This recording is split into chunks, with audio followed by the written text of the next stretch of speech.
ಆತ್ಮೀಯ ವೀಕ್ಷಕರೆಲ್ಲರಿಗೂ economics YouTube ಚಾನಲ್ಗೆ ಆತ್ಮೀಯ ಸ್ವಾಗತ. ಈ ದಿನ ನಾವು ಮ್ಯಾಕ್ರೋ ಎಕನಾಮಿಕ್ಸ್ ಬಗ್ಗೆ ತಿಳ್ಕೊಳ್ಳೋಣ. ಈ UGC NET ಎಕನಾಮಿಕ್ಸ್ಗೆ ಸಂಬಂಧಪಟ್ಟಂತೆ ಎರಡನೇ ಚಾಪ್ಟ್ರು ಮ್ಯಾಕ್ರೋ ಎಕನಾಮಿಕ್ಸು.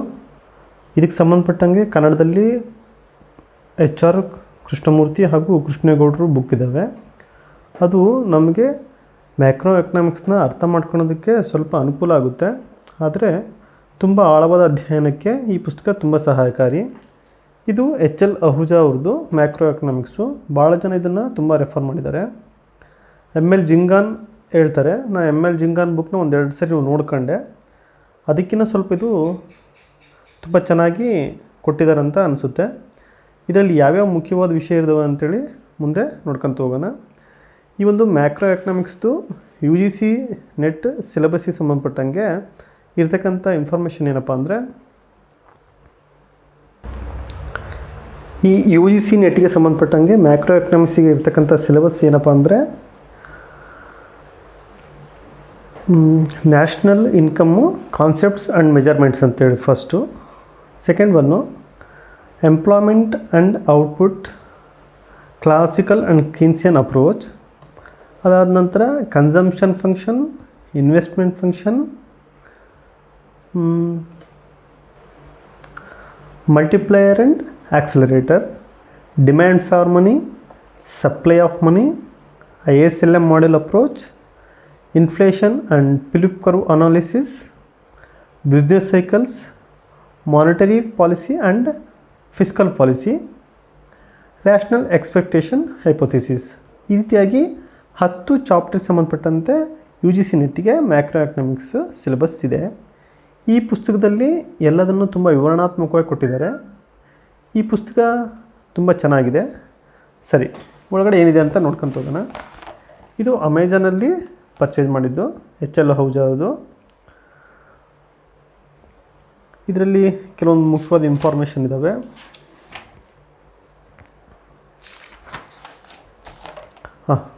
ಇಲ್ಲಿ ನೋಡಿರಿ, ಸಿಲೆಬಸ್ ನೋಡೋದಾದರೆ ಮ್ಯಾಕ್ರೋ ಎಕನಾಮಿಕ್ಸ್ ಇದೆ, nature and scope of macro economics, circular flow of income and national income accounting, the classical full employment model, appendix chapter 3 using classical full employment model, effect of changes in technology and labour.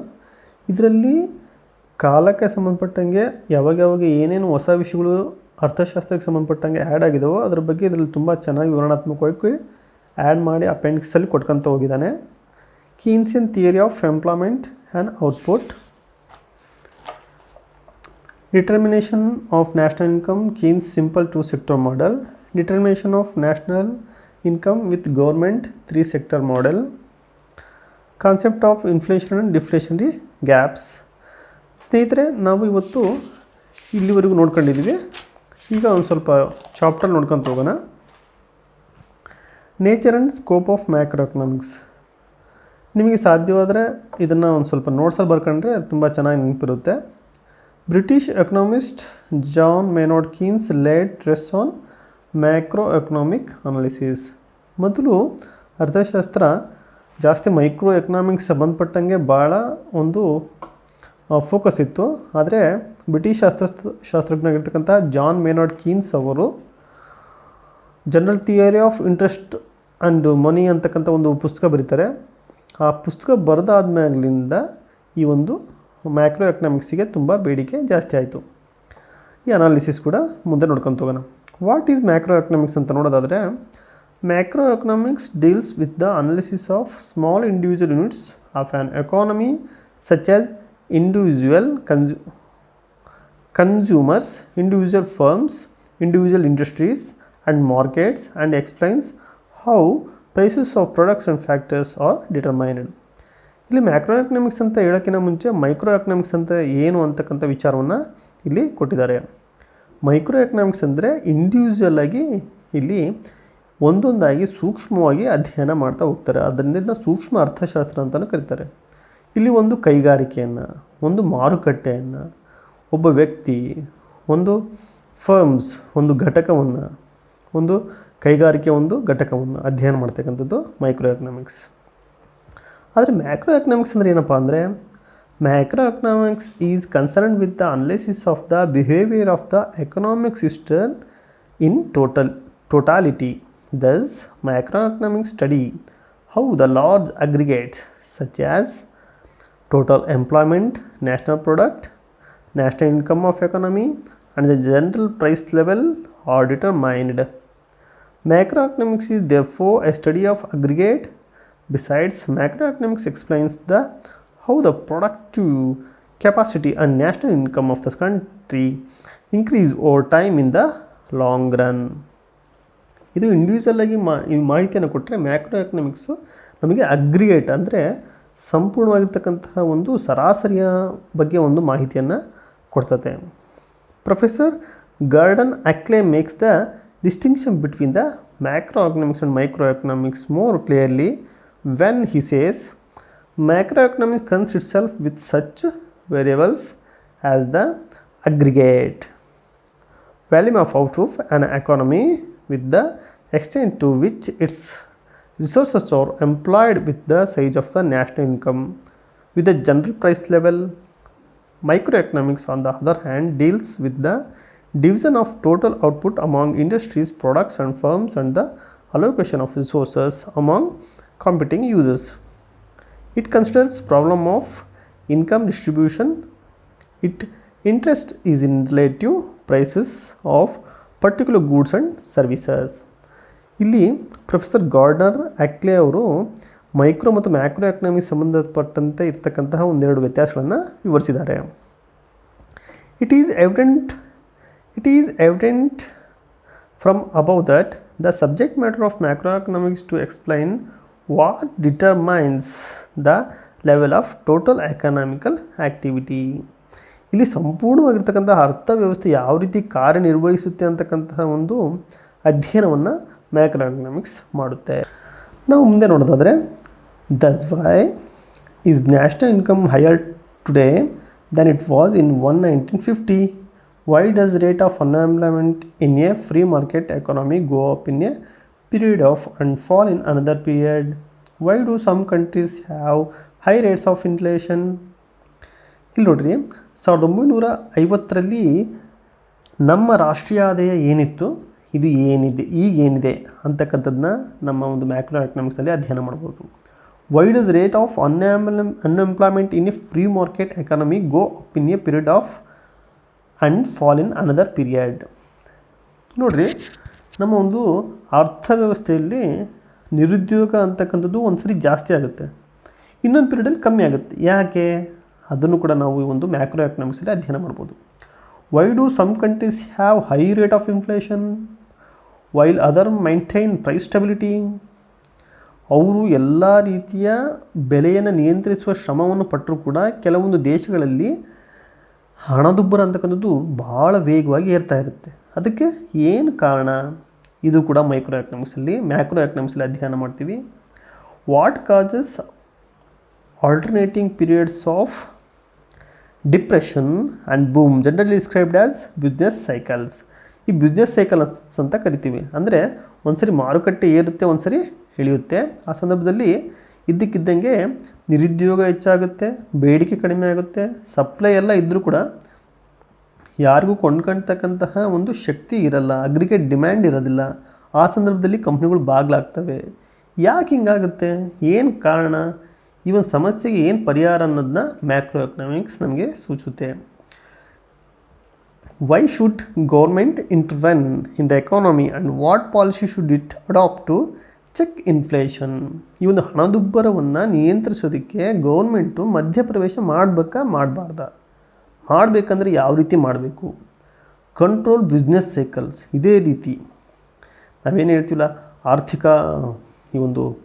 ಆರ್ಥಿಕ ಆವರ್ತಗಳು ಅಂತ ಏನು ಕರಿತೀವಿ, business cycles ಅಂತ ಏನು ಕರಿತೀವಿ, ಇವು ಯಾಕೆ ಬರ್ತವೆ? Rise level of national income, ನಮ್ಮ ರಾಷ್ಟ್ರೀಯ ಆದಾಯ ಯಾವ ರೀತಿನ ನಾವು ಹೆಚ್ಚಿಸ್ಬೋದು? ರೆಡ್ಯೂಸ್ ಅನ್ಎಂಪ್ಲಾಯ್ಮೆಂಟ್, ನಾವು ನಿರುದ್ಯೋಗವನ್ನು ಯಾವ ರೀತಿ ಕಡಿಮೆ ಮಾಡ್ಬೋದು? ಆ್ಯಂಡ್ ರಿಸ್ಟೋರ್ ಇಕ್ವಿಲಿಬ್ರಿಯಮ್, ನಾವು ಸಮತೋಲನವನ್ನು ಯಾವ ರೀತಿ ಕಾಪಾಡ್ಬೋದು? ದ ಬ್ಯಾಲೆನ್ಸ್ ಆಫ್ ಪೇಮೆಂಟ್ಸ್, ನಾವು ಬ್ಯಾಲೆನ್ಸ್ ಆಫ್ ಪೇಮೆಂಟ್ಸ್ ಅಂತ ಕರಿತೀವಿ. ಇದನ್ನು ನಾವು ರಫ್ತು ಮತ್ತು ಆಮದು ಒಂದು ಸಂದರ್ಭದಲ್ಲಿ ನೋಡ್ಕೋಬೋದು, ಆಯಾತ ಮತ್ತು ನಿರ್ಯಾತದ ಸಂದರ್ಭದಲ್ಲಿ. ಇದೇನು ಧನಾತ್ಮಕವಾಗಿದೆಯಾ ಅಥವಾ ಋಣಾತ್ಮಕವಾಗಿದೆಯಾ ಅಂತಕ್ಕಂಥದ್ದನ್ನ are some of the important questions which macroeconomics seeks to answer. ಇಂತಹ ಅತ್ಯಮೂಲ್ಯವಾಗಿರ್ತಕ್ಕಂತಹ ಪ್ರಶ್ನೆಗಳಿಗೆ ಮ್ಯಾಕ್ರೋ ಎಕನಾಮಿಕ್ಸು ಉತ್ತರವನ್ನು ಕೊಡುವಂತಹ ಕೆಲಸವನ್ನು ಮಾಡುತ್ತೆ. ಈ ಒಂದು ಬ್ಯಾಲೆನ್ಸ್ ಆಫ್ ಪೇಮೆಂಟ್ ಅಂತಕ್ಕಂಥ ವಿಚಾರವನ್ನು ಸಂದಾಯ ಬಾಕಿ ಮತ್ತು ಸಂದಾಯ ಕೊರತೆ, ಯಾವ ಒಂದು ದೇಶ ಸಂದಾಯ ಬಾಕಿ ಮತ್ತು ಸಂದಾಯ ಕೊರತೆಯನ್ನು ಧನಾತ್ಮಕವಾಗಿ ಇಟ್ಕೊಂಡಿರುತ್ತೋ ಆ ದೇಶದ ಆರ್ಥಿಕ ಬೆಳವಣಿಗೆ ತುಂಬ ಚೆನ್ನಾಗಿದೆ ಅಂತೇಳಿ ಪರಿಗಣಿಸ್ತೀವಿ. ಅದೇ ರೀತಿ ಯಾವ ದೇಶದ ಸಂದಾಯ ಬಾಕಿ ಇನ್ನೊಂದು ದೇಶದ ಒಂದು ಹೋಲಿಕೆಗೆ ಹೋಲಿಸ್ಕೊಂಡ್ರೆ ಋಣಾತ್ಮಕವಾಗಿರುತ್ತೋ ಅದು ಪ್ರತಿಕೂಲವಾಗಿರ್ತಕ್ಕಂತಹ ಸಂದಾಯ ಬಾಕಿಯನ್ನು ಹೊಂದಿದೆ ಅಂತಕ್ಕಂಥ ಅಂಶವನ್ನು ತಿಳ್ಕೊಬೋದು. ಇದಕ್ಕೆ ನಮಗೆ ಸಹಾಯ ಆಗ್ತಕ್ಕಂಥದ್ದು ಮ್ಯಾಕ್ರೋ ಎಕನಾಮಿಕ್ಸು. ಮೊದಲು ಸಾಂಪ್ರದಾಯಿಕ ಅರ್ಥಶಾಸ್ತ್ರಜ್ಞರು ಮ್ಯಾಕ್ರೋ ಎಕನಾಮಿಕ್ಸ್ಗೆ ಸಂಬಂಧಪಟ್ಟಂಗೆ ಯಾವುದೇ ರೀತಿಯ ಒಂದು ಗಟ್ಟಿ ನಿರ್ಧಾರವನ್ನು ತೆಗೆದುಕೊಂಡಿರುವುದಿಲ್ಲ. ಕಾರಣ ಏನಪ್ಪ ಅಂದರೆ ಅವರು ಇಂಡಿವಿಜುವಲಾಗಿ ಎಲ್ಲದೂ ಓಪನ್ ಮಾರ್ಕೆಟಲ್ಲಿ ಕಾರಣದ ಕೈವಾಡದಿಂದ ಮಾರ್ಕೆಟ್ ತನ್ನಷ್ಟಕ್ಕೆ ತಾನೇ ನಡ್ಕೊಂಡು ಹೋಗ್ತಾ ಇರುತ್ತೆ. ಇಲ್ಲಿ ಗೌರ್ಮೆಂಟ್ ಇಂಟರ್ವೆನ್ಷನ್ ಅವಶ್ಯಕತೆ ಇಲ್ಲ ಅಂತಕ್ಕಂಥದ್ದನ್ನ ತುಂಬ ಒತ್ತಿ ಹೇಳಿರ್ತಾರೆ. ಹಾಗಾಗಿ ಯಾರು ಅದ್ರ ಬಗ್ಗೆ ಅಷ್ಟು ಕೂಲಂಕಷವಾಗಿ ಅಧ್ಯಯನ ಮಾಡಿರಲ್ಲ. ಆದರೆ ಇದು ಹೆಂಗಾಯಿತು, ಯಾವ ಕಾರಣ, ಅದನ್ನು ಮುಂದೆ ನೋಡ್ಕೊತ ಹೋಗೋಣ. The origin and roots of macro economics. The great depression beginning in late 1929, capitalist economies of the world experienced a severe depression which created a lot of involuntary unemployment, also a sharp fall in the GDP. 1929 ಸಡನ್ನಾಗಿ depression, ಕುಸಿತ ಉಂಟಾಗುತ್ತೆ. ಎಲ್ಲಿ ಬಂಡವಾಳ ಆರ್ಥಿಕತೆಯನ್ನು ಹೊಂದಿರತಕ್ಕಂತಹ ಪ್ರಪಂಚದ ವಿವಿಧ ಮೂಲಗಳಿರ್ತಕ್ಕಂಥ ದೇಶಗಳಲ್ಲಿ ಇದು ತಕ್ಷಣ ಕಂಡುಬರುತ್ತೆ. ಯಾವ ರೀತಿ ಅಂದರೆ ಇನ್ವಾಲಂಟ್ರಿ ಅನ್ಎಂಪ್ಲಾಯ್ಮೆಂಟ್, ಅಂದರೆ ಕೆಲಸ ಮಾಡ್ತಕ್ಕಂತಹ ಸಾಮರ್ಥ್ಯ ಇರತಕ್ಕಂತಹ ಉದ್ಯೋಗಿಗಳಿದ್ದರೂ ಕೂಡ ಅವರಿಗೆ ಕೆಲಸ ಸಿಗ್ತಾ ಇರಲ್ಲ.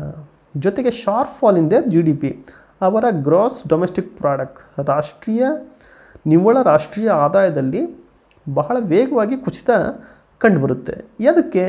This depression was called by A drastic decline in private investment. ಇಲ್ಲಿ ನಾಟಕೀಯವಾಗಿರ್ತಕ್ಕಂತಹ ಒಂದು ಕುಸಿತ ಕಂಡುಬರುತ್ತೆ. ಇಲ್ಲಿ ಪ್ರೈವೇಟ್ ಇನ್ವೆಸ್ಟ್ಮೆಂಟ್, ಖಾಸಗಿಯವರು ಇನ್ವೆಸ್ಟ್ ಮಾಡಿರ್ತಕ್ಕಂತಹ ಒಂದು ಅರ್ಥವ್ಯವಸ್ಥೆಯಲ್ಲಿ. For example, in the United States in 1929 1.5 million workers were unemployed. 1929 ಮಹಾಕುಸಿತದಲ್ಲಿ ಸುಮಾರು 15 ಲಕ್ಷ ಜನ ಕೆಲಸಗಾರರು ಅಮೆರಿಕದಲ್ಲಿ ನಿರುದ್ಯೋಗಿಗಳಾಗ್ತಾರೆ. After 4 years in 1933 this unemployment labour rises to 13 million people out of labor force of 51 million.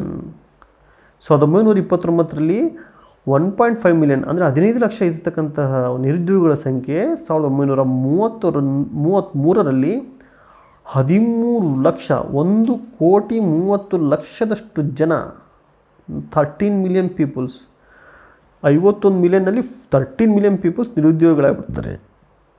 That is around 25% of labour force become unemployed. ಅಂದರೆ 25% ಕೆಲಸ ಮಾಡ್ತಕ್ಕಂತಹ ಸಾಮರ್ಥ್ಯವಿರ್ತಕ್ಕಂತಹ ಕಾರ್ಮಿಕರು ನಿರುದ್ಯೋಗಿಗಳಾಗಿರ್ತಕ್ಕಂತಹ ಸಂದರ್ಭವನ್ನು 1929 1933 ನಡೆದಿರ್ತಕ್ಕಂತಹ ಈ ಗ್ರೇಟ್ ಡಿಪ್ರೆಷನ್ನಲ್ಲಿ ನಾವು ಗಮನಿಸ್ಬೋದು. The similar situation prevailed in Britain and other capitalist countries. ಬರೀ ಇದು ಅಮೆರಿಕದಲ್ಲಿ ಒಂದೇ ಅಲ್ಲ, ಬ್ರಿಟನ್ ಹಾಗೂ ಇತರ ಬಂಡವಾಳಶಾಹಿ ಅರ್ಥವ್ಯವಸ್ಥೆಯನ್ನು ಹೊಂದಿರತಕ್ಕಂತಹ ಹಲವು ರಾಷ್ಟ್ರಗಳಲ್ಲಿ ಈ ಒಂದು ಆರ್ಥಿಕ ಕುಸಿತತೆಯನ್ನು ನಾವು ಕಾಣ್ಬೋದು. This depression spurred a great deal of controversy among economics about the causes of this depression and the policies to overcome it and restore full employment. ಈ ಒಂದು ಡಿಪ್ರೆಷನ್ ಆದಮೇಲೆ ಸಾಂಪ್ರದಾಯಿಕ ಅರ್ಥಶಾಸ್ತ್ರಜ್ಞರಲ್ಲಿ ಒಂದು ಗೊಂದಲ ಸೃಷ್ಟಿಯಾಗುತ್ತೆ. ಎದಕ್ಕೆ ಹಿಂಗಾಯಿತು, ಏನು ಸಮಸ್ಯೆ ಆಯಿತು, ಕಾಂಟ್ರವರ್ಸಿ ನಿರ್ಮಾಣ ಆಗ್ಬಿಡುತ್ತೆ.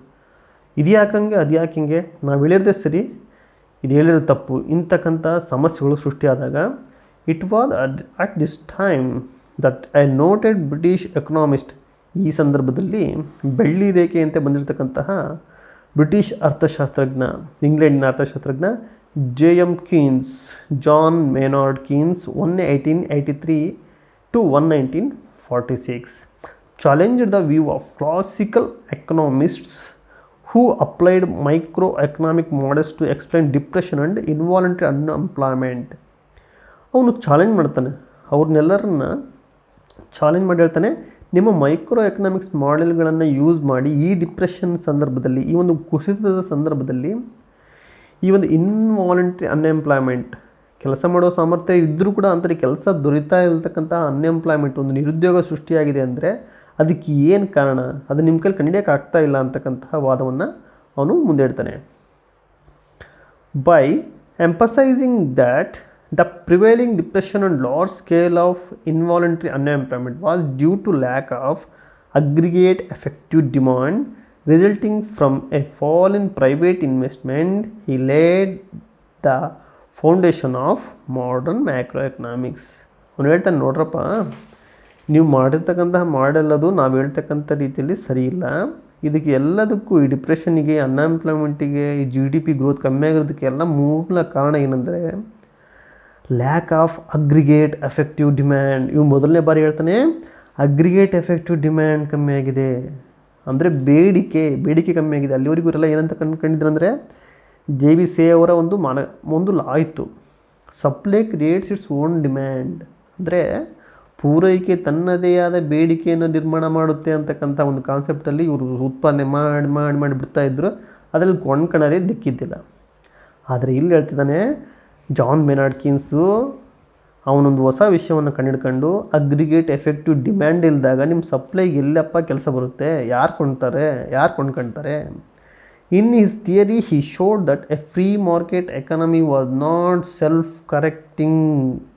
ಅವನು ಹೇಳ್ತಾನೆ ಈ ಒಂದು ಫ್ರೀ ಎಕನಾಮಿಕ್ ಮಾಡೆಲ್ ಐತಲ್ಲ ಇದು ಸೆಲ್ಫ್ ಕರೆಕ್ಷನ್ ಆಗೋದಿಲ್ಲ. ಮತ್ತೇನು?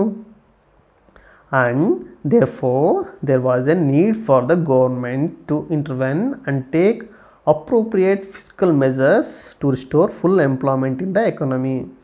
ಇಂತಹ ಸಂದರ್ಭದಲ್ಲಿ ಮಾರ್ಕೆಟ್ ತನ್ನ ಚೇತರಿಕೆ ಆಗೋದಿಲ್ಲ, ಆವಾಗ ಗೌರ್ಮೆಂಟ್ ಇಂಟರ್ವೆನ್ಷನ್ ಆಗಲೇಬೇಕು. ಆವಾಗ ಕೋಶೀಯ ನೀತಿಯನ್ನು ಬಳಸೋದ್ರ ಮುಖಾಂತರ ಮಾರ್ಕೆಟಲ್ಲಿ ಫುಲ್ ಎಂಪ್ಲಾಯ್ಮೆಂಟನ್ನು ತರೋದಕ್ಕೆ ಗೌರ್ಮೆಂಟ್ ಸಹಾಯ ಅತ್ಯವಶ್ಯಕವಾಗಿದೆ. ಆದರೆ ಮೈಕ್ರೋ ಎಕನಾಮಿಕ್ಸ್ ಅಂದರೆ ಕ್ಲಾಸಿಕಲ್ ವ್ಯೂವರ್ಸ್ ಏನಿದ್ರು, ಅವರು ಎಕನಾಮಿಸ್ಟ್ ಇದ್ದರು, ಆ ಕ್ಲಾಸಿಕಲ್ ಎಕನಾಮಿಸ್ಟ್ನ ಪ್ರಕಾರ ಯಾವುದೇ ಕಾರಣಕ್ಕೂ ಆರ್ಥಿಕ ವ್ಯವಸ್ಥೆಯಲ್ಲಿ ಸರ್ಕಾರ ಯಾವುದೇ ಕಾರಣಕ್ಕೂ ಕೈ ಇಡಬಾರ್ದು. ಅದು ಏನಿದ್ರೂ ರಕ್ಷಣೆ, ಇಂಥ ಬಾಹ್ಯ ವಿಚಾರಗಳನ್ನು ನೋಡ್ಕೊತಾ ಇರಬೇಕು. ಇದು ಮಾರ್ಕೆಟ್ ಅನ್ನೋದು ಒಂದು ಫ್ರೀ ಹ್ಯಾಂಡಾಗಿ ನಡೀತಾ ಇರಬೇಕು. ಕಾಣದ ಕೈಗಳ ಒಂದು ಹುಡುಕಾಟ ಅಥವಾ ಕಾಣದ ಕೈಗಳ ಒಂದು ಕೈಗೆಳಕದಿಂದ ಇದು ಮಾರ್ಕೆಟ್ ತನ್ನಷ್ಟಕ್ಕೆ ನಡಿಬೇಕೇ ಹೊರತು ಯಾವುದೇ ಕಾರಣಕ್ಕೂ ಸರ್ಕಾರದ ಹಸ್ತಕ್ಷೇಪ ಮಾಡಬಾರ್ದು ಅಂತಕ್ಕಂತಹ ಮಾತನ್ನು ಒತ್ತಿ ಸಂಪ್ರದಾಯ ಪಂಥದ ಅರ್ಥಶಾಸ್ತ್ರಜ್ಞರು ಹೇಳ್ತಾಯಿದ್ರು. ಆದರೆ ಮೊದಲನೇದಾಗಿ ಜಾನ್ ಮೇನಾರ್ಡ್ ಕೀನ್ಸ್ ಹೇಳ್ತಾ ಇದ್ದಾರೆ, ಈ ಒಂದು ಅನ್ಎಂಪ್ಲಾಯ್ಮೆಂಟ್ ಹೋಗ್ಬೇಕಪ್ಪ ಅಂದರೆ, ಇದು ತೊಲಗಬೇಕಪ್ಪ ಅಂದರೆ, ಡಿಪ್ರೆಷನಿಂದ ಹೊರಗಡೆ ಬರಬೇಕಪ್ಪ ಅಂದರೆ ಗೌರ್ಮೆಂಟ್ ಇಂಟರ್ವೆನ್ಷನ್ ಬೇಕೇ ಬೇಕು. ಅವರು ಕೋಶೀಯ ನೀತಿ ತಗೊಂಡ್ರೆ ಮಾತ್ರ ನಮಗೆ ಮುಂದೆ ಅರ್ಥವ್ಯವಸ್ಥೆ ಮುಂದುವರಿಯೋದಕ್ಕೆ ಸಾಧ್ಯ ಅಂತಕ್ಕಂಥ ಮಾತನ್ನು ಇದರಲ್ಲಿ ಭಾಳ ತುಂಬ ಚೆನ್ನಾಗಿ ವಿವರಣೆ ಕೊಟ್ಟು ಹೇಳಿದ್ದಾರೆ. ಇಲ್ಲಿ ನಾನು ಈ ಇಂಗ್ಲೀಷ್ ಪುಸ್ತಕನ ಯಾಕೆ ನಿಮಗೆ ರೆಫರ್ ಮಾಡೋಕ್ಕೆ ಹೇಳ್ತಿದ್ದೀನಪ್ಪ ಅಂದರೆ, ಕೆಲವೊಂದು ವಿಷಯಗಳನ್ನು ತುಂಬ ಚೆನ್ನಾಗಿ ವಿವರಣಾತ್ಮಕವಾಗಿ ಯಾಕೆ ಏನು ಅಂತಕ್ಕಂಥ ವಿಷಯವನ್ನು ಕೊಟ್ಟಿದ್ದಾರೆ. ನಾವು ಕನ್ನಡದ ಕೆಲವೊಂದು ಪುಸ್ತಕಗಳನ್ನು ನೋಡಿದಾಗ ತುಂಬ ಚೆನ್ನಾಗಿದ್ದಾವೆ, ಕಾನ್ಸೆಪ್ಚುಯಲ್ಲಿ ತುಂಬ ಬೇಗ ನನಗೆ ಇಂಗ್ಲೀಷ್ ಬರಲ್ಲಪ್ಪ ಅಂದರೆ ಅವರು ಒಂದು ಫಸ್ಟ್ ಕನ್ನಡ ಪುಸ್ತಕ ಓದಿದರೆ ಬೇಗ ಅರ್ಥ ಆಗುತ್ತೆ. ಆದರೆ ನಾವು ಈ UGC NTA ನೆಟ್ ಎಕ್ಸಾಮ್ ಅಂತಹ ದೊಡ್ಡ ಪರೀಕ್ಷೆಗಳನ್ನು ಬರೀಬೇಕಾದ್ರೆ ಆ ಕಾನ್ಸೆಪ್ಟ್ಗಳು ಅಷ್ಟು ಹೆಲ್ಪ್ ಆಗೋಲ್ಲ.